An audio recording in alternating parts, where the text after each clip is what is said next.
Dzień dobry, witam z kolejnego spaceru na Żabie Doły. Dzisiaj jest przepiękny wiosenny dzień. Wyszłam, bo mam trochę czasu rano, a prognoza zapowiada, że niestety ma powrócić nasz wiosenny listopad z tego, jak mamy wiosenne lato, więc fajnie. Więc wyszłam, bo sobie pomyślałam, wszystko kwitnie, fajnie by było porobić jakieś zdjęcia makro. I to właśnie chcę robić. Mam ze sobą mojego EM1 Mark II razem z TT Artisan 60 mm f2.8 makro. To jest bardzo śmieszny obiektyw, ponieważ on ma takie coś, co zaraz Państwu pokażę, tylko tu się jakoś usadowię. On ma bardzo śmieszną tą osłonkę przeciwsłoneczną. Ona jest w środku, w tubusie tak jakby. Tu się zaczyna. To całe można odkręcić, tą całą tubkę. Ona jest ponoć po to, że można zanurzyć tą końcówkę w wodzie i zrobić takie zdjęcia niby pod wodą. Aczkolwiek samo Seven Artisans nie mają przykładów takich zdjęć, jakby to można było wykorzystać, więc trochę taki gadżet, no a trochę po prostu osłonka przeciwsłoneczna. Ja tym obiektywem robiłam zdjęcia póki co raz. Zawsze chciałam mieć obiektyw makro i zawsze polowałam na tą 60 Olympusa. No ale ona jest dość kosztowna cały czas, nawet jako używana, bo kosztuje zazwyczaj ponad 1000, 1200, czasem 1600 zł, zależy jaki to jest sezon sprzedażowy. Natomiast ten obiektyw kosztował mnie złotych 300, więc różnica jest dość pokaźna. I co ja o nim myślę póki co? Póki co myślę, że jest strasznie ciężki. To jest zdecydowanie najcięższy obiektyw, jaki posiadam.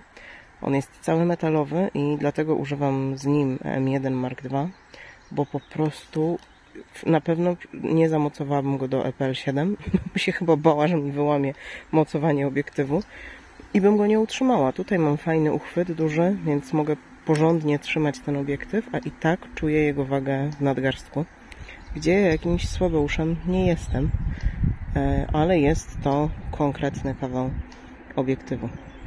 Więc idziemy sobie porobić zdjęcia makro. Ja już coś tam próbowałam. No i nie będę ukrywać, fotografia makro to jest wyzwanie.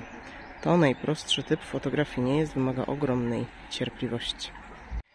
No i tak, im bardziej próbuję zrobić coś sensownego, tym bardziej doceniam wszystkich też tych fotografów, którzy zajmują się makro, bo to proste naprawdę nie jest. I teraz Państwu pokażę dlaczego. Mam ustawione na obiektywie to największe zbliżenie 1:1. No i tu jest sobie taki dmuchawiec, nie? Żaden szałowy obiekt, ale tak, co chwilę wieje trochę wiatr. Tutaj widać na ekranie, kiedy on, widać, jeszcze telefon mógł złapać ostrość, o. Kiedy on w ogóle coś będzie widział, o, teraz się zbliżamy, coś zaczyna być widać, ostre, nieostre, wszystko nieostre, bardzo fajnie, więc tak trzeba się zbliżać pomalutku, żeby w ogóle dojść do ostrości. No chyba się za bardzo zbliżam. O. Mamy to. Coś jest ostre. Super. Tu na ekranie aparatu tego tak bardzo nie będzie widać. Na telefonie trochę widać. Inaczej, na ekranie aparatu to widać, ale na nagraniu nie widać.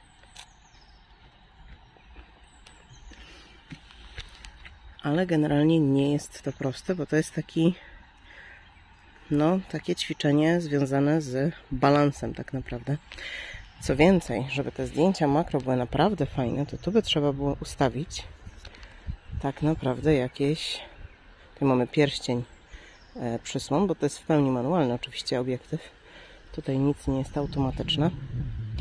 No i najfajniej by było tak strzelać na F8, F11, żeby było ostre.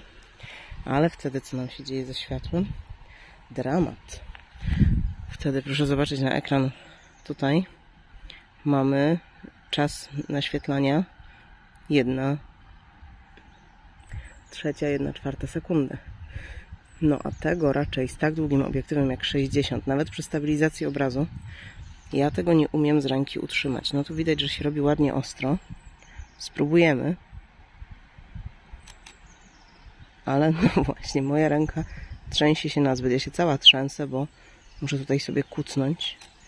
Przydałby się statyw, który mam, ale nie lubię go wyciągać. I myślę, że dla dmuchawca, jakże egzotycznego przedstawiciela flory czy fauny, nigdy nie wiem co jest co, nie, flory, to chyba mi się nie chce. No ale jest to wyzwanie, nie? Żeby potrzeba naprawdę dużo światła.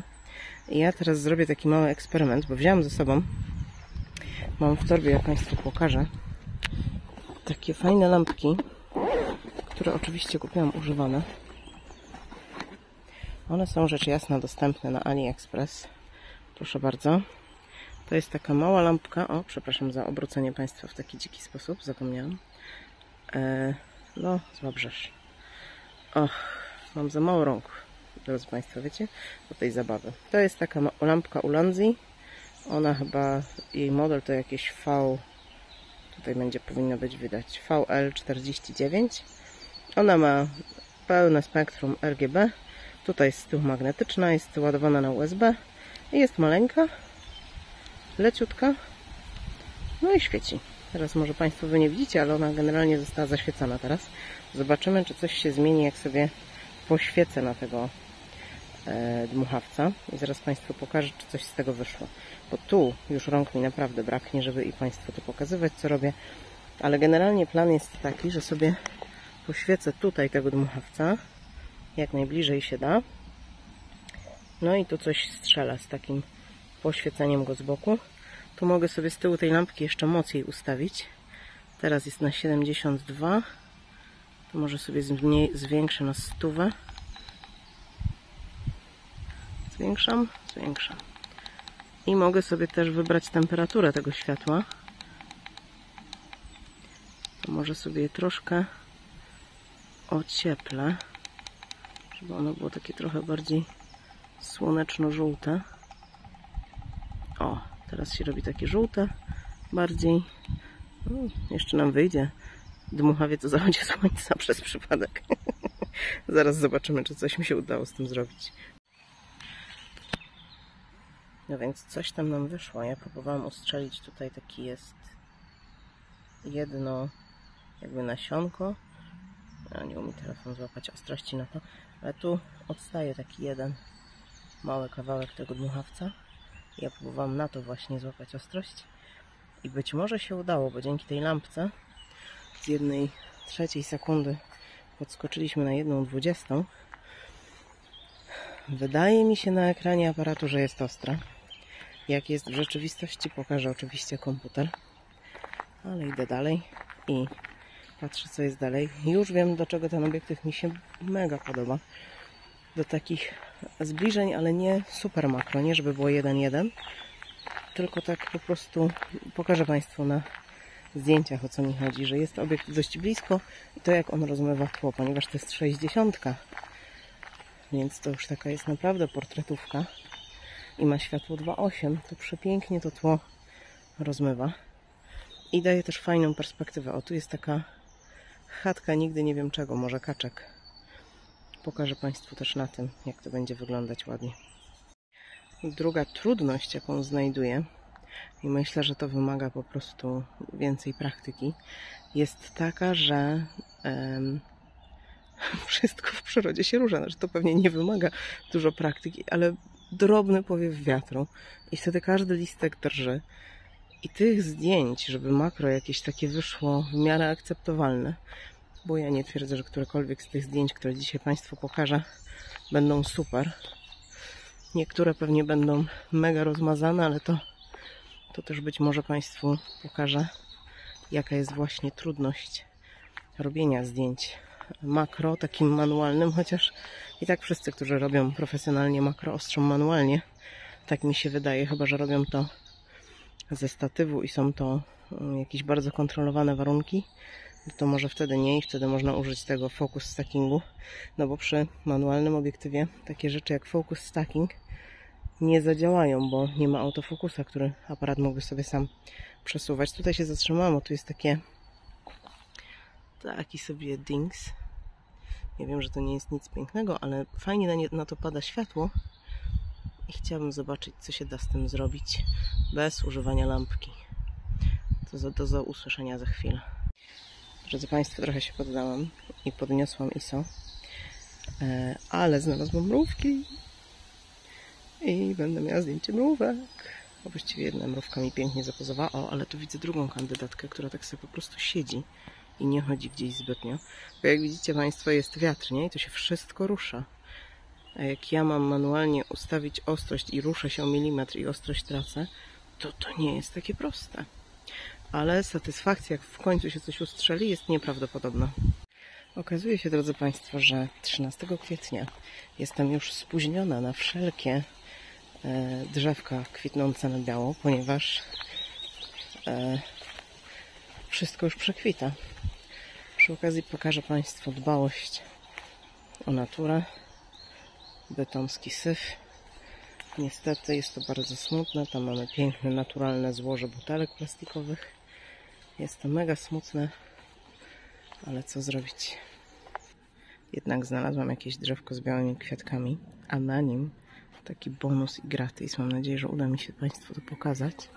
O, tu jest taka piękna gąsieniczka. I wydaje mi się, że udało mi się ją złapać. Zobaczymy na zdjęciach, ale no jest to bardzo fajne. Nie mam tu Państwu nic do pokazania, ale do posłuchania.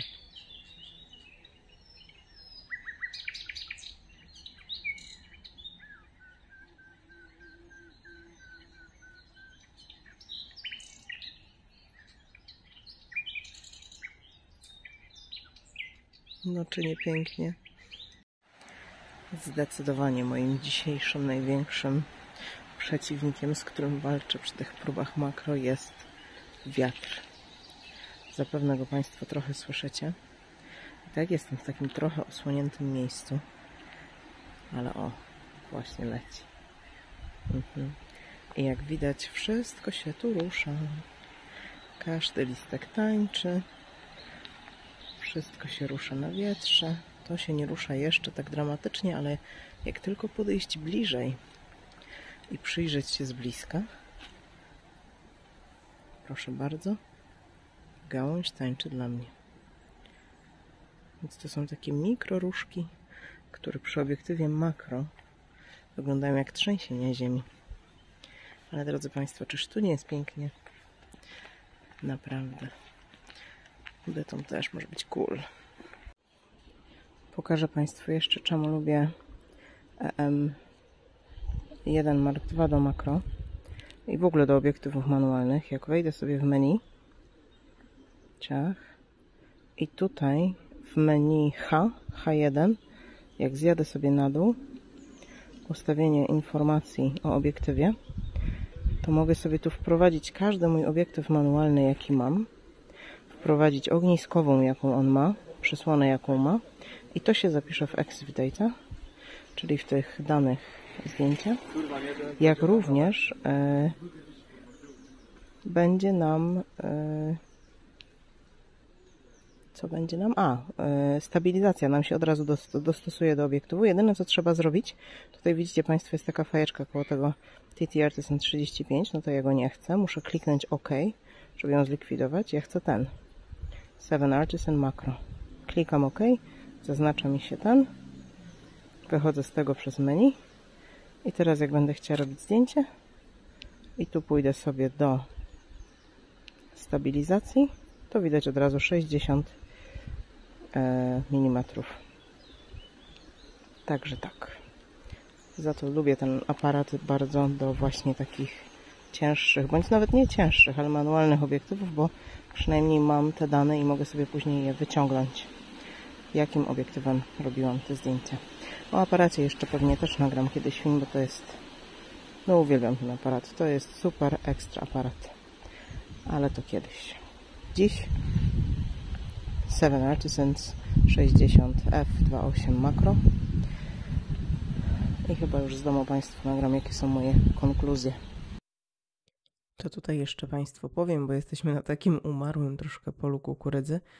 Ja w sumie nie wiem, czemu się tak dzieje, że takie zbiory nie zostają zebrane, tylko zostają. Ale mamy tutaj takie umarłe pola kukurydzy. To jest trochę boczna ścieżka tutaj na Żabich Dołach, więc tutaj tak dużo osób nie chodzi, więc jest to też fajna alternatywa do tego, jeżeli robi się tłoczno, bo w takie na przykład ładne sobotnie popołudnie, bądź też taka pora przedobiadowa, no to tutaj jest bardzo dużo ludzi na Żabich Dołach, ale tak, to poza tym ja bardzo polecam. Bardzo miłe miejsce, gdzie są i jeziora, i trochę lasu. Jest co sobie pooglądać, jest też co fotografować. Więc jeszcze myślę, że coś tu ustrzelę i do usłyszenia następnym razem.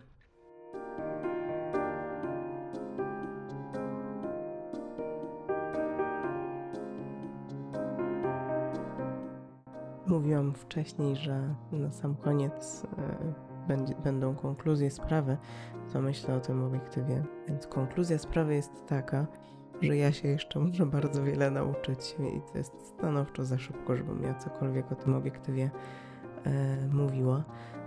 Wiem, że ma bardzo ostrą nieskończoność. Nieskończoność wygląda super, więc zakładam, że ten drugi koniec też jest ostry.